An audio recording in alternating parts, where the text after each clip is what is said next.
कदली और क्रांति एक ही कक्षा के विद्यार्थी थे।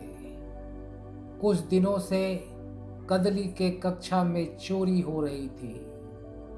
एक दिन की बात है, कदली की एक पुस्तक भी चोरी हो गई और इसकी शिकायत कदली ने अपने क्लास टीचर से की।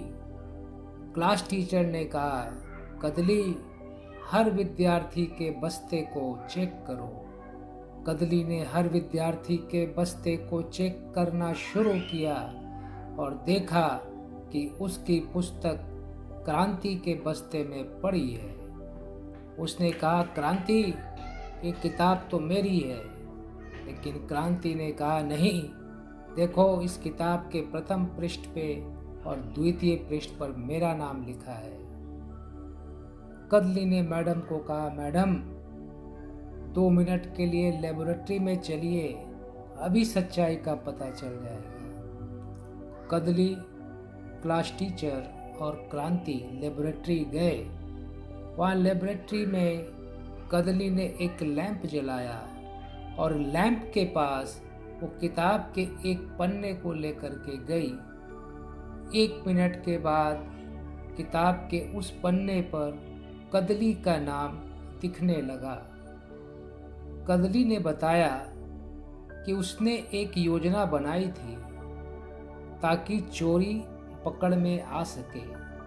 उसने मोम से अपने किताब के एक पन्ने पर अपना नाम लिख दिया था और उसको हल्के से मिटा दिया था ताकि गर्मी पाकर उसका नाम दिखने लगे।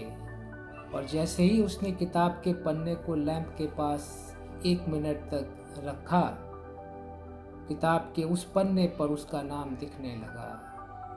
क्रांति की चोरी पकड़ी गई और क्लास टीचर क्रांति को लेकर प्रिंसिपल के रूम में गई। प्रिंसिपल ने कहा, क्रांति, तुम्हें कल असेंबली में सबके सामने माफ़ी मांगनी पड़ेगी, नहीं तो मैं तुम्हें कॉलेज से बाहर निकाल दूंगी।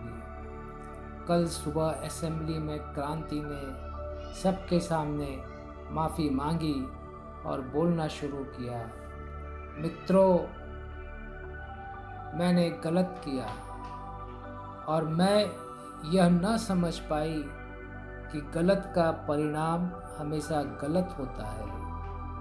आज मुझे अपने गलत कर्मों की सज़ा मिल रही है, इसलिए आज से मैं शपथ लेती हूँ कि मैं कोई भी गलत काम नहीं करूँगी। और मुझे यह बात भी समझ में आ गई है कि यह जीवन मेरा है, यह भविष्य मेरा है और इस जीवन को, इस भविष्य को बनाना मेरे हाथ में है। मैं जैसा चाहूँ वैसा अपना जीवन बना सकती हूँ। इसलिए मैं आज से सच्चाई के रास्ते पर चलकर, ईमानदारी के रास्ते पर चलकर, बहादुरी के रास्ते पर चलकर अपना भविष्य बनाऊंगी और अपना भी नाम करूंगी, अपने कॉलेज का भी नाम करूंगी। बच्चों, क्रांति को अपनी गलती समझ में आ गई और वो ठोकर खाकर संभल गई। लेकिन यह जरूरी नहीं है कि हर विद्यार्थी ठोकर खाकर ही संभले। हम दूसरों की गलती को देखकर भी सीख सकते हैं और क्रांति की गलती को देखकर हम यह सीख सकते हैं कि जीवन में आगे बढ़ने के लिए ईमानदारी, सच्चाई और बहादुरी से बढ़कर और कोई रास्ता नहीं है।